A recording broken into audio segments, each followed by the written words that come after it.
Hello दोस्तों, welcome back to my channel again. दोस्तों मैं आज आपके लिए बहुत ही गजब की इन्फो लाया हूं about the film Ponniyin Selvan. Mani Ratnam की एक बिग बजट की फिल्म है पोनियन सेल्वन। ये एक चोला एम्पायर के ऊपर बेस्ट फिल्म है। ये चोला एम्पायर की कहानी है और इस फिल्म की भी एक कहानी है। इस कौन से स्टारकास्ट कब बदले गए, कौन था इसकी पहली फर्स्ट चॉइस और बाद में कौन आया, किसका रोल किसको मिला, ये सब मैं आपको बताऊंगा, तो अंत तक बने रहिए। अगर चैनल पर नया है तो सब्सक्राइब कीजिए। तो पहले देखते हैं पोनियन सेल्वन का ट्रेलर और करते हैं इसके रिएक्शन। तो फटाफट से वीडियो को शुरू करते हैं। तो हेलो दोस्तों, सलाम नमस्ते श्री अकाल, कैसे कहना मैं बुद्धाय में हूँ आपका होस्ट दोस्त मिलिंद और आप देख रहे हैं मिलिंद के रिएक्शन।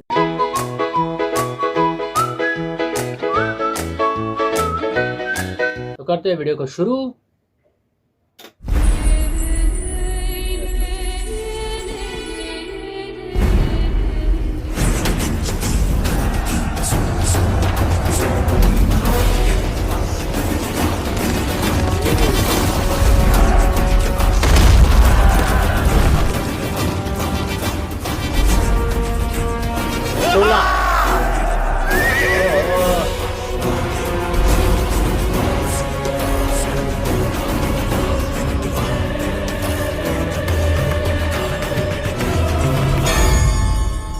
ఈ కళ్ళు పాట రక్తం పోరాటాలు అంత దాన్ని మర్చిపోవడానికి, ఆమెను మర్చిపోవడానికి, నన్ను నేనే మర్చిపోవడానికి.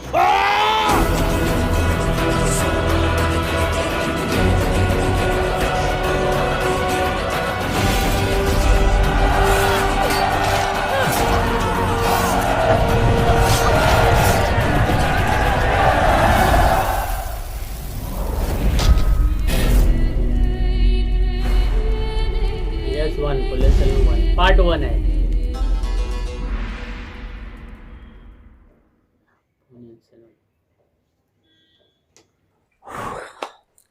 अच्छा है पिक्चर, मतलब दिखने में अच्छा लग रहा है। एक पीरियड एक्शन ड्रामा फिल्म है और ट्रेलर एक्चुअली देख के मुझे इतना मज़ा नहीं आया एक्चुअली देखा जाए तो, लेकिन जो पिक्चराइजेशन जैसा लग रहा है, स्टारकास्ट है और मेन बात तो मणि रत्नम सर की फिल्म है, तो फिल्म तो ज़बरदस्ती होगी एक्चुअली। लेकिन ट्रेलर में थोड़ा कुछ मतलब समझ में नहीं आ रहा है कि क्या चल रहा है एक्चुअली। ये लैंग्वेज के बारे में बात नहीं कर रहा हूँ, लेकिन पिक्चराइजेशन में एक्चुअली क्या बेस है, इतना ही दिख रहा है कि पीरियड एक्शन है जहाँ पे होने वाली है लड़ाई वगैरह, वो सब होने वाला है। लेकिन जो मेन है इसका पंच कुछ समझ में नहीं आया एक्चुअली। तो मुझे ट्रेलर में एक्चुअली मज़ा नहीं आया, लेकिन जिस तरह से देख रहा हूँ कि स्टारकास्ट है, इतनी बड़ी स्टारकास्ट है और मणि रत्नम सर की फिल्म है, तो फिल्म ज़बरदस्त होगी, इसमें कोई दो बातें नहीं है। और जैसे कि मैंने शुरुआत में कहा था कि मैं आपको इसके एक इन्फो दूंगा, बहुत ज़बरदस्त न्यूज़ है एक्चुअली।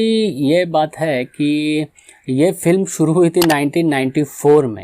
जी हाँ, 1994 में ये एक मणि रत्नम सर जी की एक ड्रीम प्रोजेक्ट था कि एक ऐसे पीरियडिक और चोला एम्पायर की जो उनकी कहानी थी और एक नॉवेल पे बेस है, तो उन्होंने कहा कि इस पे एक और एक पिक्चर बननी चाहिए, एक बिग बजट फिल्म बननी चाहिए। तो 1994 में उन्होंने कमल हसन जी को एक्चुअली साथ में लिया था, शायद कमल हसन जी को कास्ट करने वाले थे। तो उनके साथ में 1994 में उन्होंने इस बुक के राइट्स लिए फिल्म बनाने के लिए, लेकिन कुछ चलते फाइनेंशियल प्रॉब्लम होगा क्योंकि उन्हें बिग बजट की फिल्म बनी थी, तो वो प्रोजेक्ट वहीं पर रुक गया, तो ये प्रोजेक्ट आगे नहीं बढ़ा। उसके बाद में आफ्टर 16 साल बाद उन्होंने फिर ये प्रोजेक्ट को अपने हाथ में लिया और बनाने की कोशिश की 2010 में। तो 2010 में उन्होंने शुरू किया था ये प्रोजेक्ट, लेकिन वहाँ पे भी बात नहीं बनी और वो प्रोजेक्ट वहीं पे वापस रुक गया। तो ज़्यादातर फाइनेंशियल प्रॉब्लम ही हो सकता है, लेकिन ये पीरियड मतलब 1994 से वो चालू था और 2019 में फाइनली उन्होंने प्रोजेक्ट हाथ में लिया और मुझे ये करना ही है, और उन्होंने फाइनेंस का जुगाड़ कर लिया और पिक्चर बनना शुरू कर दिया। लेकिन स्टार्टिंग में हुआ ये था कि उन्होंने साइन किया था, उसमें लीडिंग रोल में थे विजय सर, महेश बाबू और विक्रम सर, लेकिन कुछ कारणों के चलते ये स्टारकास्ट थोड़ी सी बदली गई और लीडिंग रोल में तो विक्रम सर को रखा ही गया था, लेकिन उसके बाद में महेश बाबू और विजय सर को फिल्म से मतलब फिल्म में नहीं लिया गया और स्टारकास्ट चेंज कर दी। तो एक्चुअली महेश बाबू का रोल था वो मिला जयराम रवि को और विजय सर का जो रोल था वो मिला कार्तिक को। तो इस तरह से रोल का स्टारकास्ट थोड़ी सी बदली गई थी। बड़ी इंटरेस्टिंग ये भी बात थी कि अमिताभ सर को इन्होंने कास्ट करने की कोशिश की थी। अमिताभ सर का एक रोल था उसमें, लेकिन बाद में कुछ कारणों के चलते, एक्चुअली डिस्क्लोज नहीं करना है मुझे, लेकिन कुछ कारणों के चलते अमिताभ सर को इस फिल्म में नहीं लिया गया और उनका रोल दिया गया है प्रकाश राज को। जो अभी प्रकाश राज का रोल जो हम देख रहे थे अभी, तो वो एक्चुअली अमिताभ सर को ओरिजिनली कास्ट करने वाले थे, लेकिन वो नहीं कर पाए कुछ कारणों के चलते। और कुछ सुनने में ये भी आया था कि इस फिल्म में सूर्या को भी कास्ट करने वाले थे और विशाल को भी कास्ट करने वाले थे, लेकिन जैसे कि आप जानते हैं विशाल सर के बारे में जो हुआ, लेकिन उसके चलते एक्चुअली उन्होंने, मतलब वो उन दोनों को भी कास्ट नहीं कर पाए। एक्चुअली ये फिल्म की एक इंटरेस्टिंग ये थी कि जो भी कास्ट उन्होंने सोचा, जो भी करने की कोशिश की, लेकिन नहीं आई, लेकिन उनको ये जमा नहीं है एक्चुअली, और स्टार कास्ट बदलते चली गए। तो इसीलिए ये जो बड़े दिग्गज स्टार कास्ट है ये फिल्म में नहीं दिख रहे हैं हमें, और ओरिजिनली फिल्म में कुछ अलग ही दिख रहे हैं। जैसे विक्रम सर है, कार्ति सर है और जयराम रवि सर है। और इसमें एक इम्पोर्टेंट बात है कि ऐश्वर्या राय बच्चन को जो कास्ट किया है उनका एक डुअल रोल है इसमें। यस, डुअल रोल है इसमें इनका।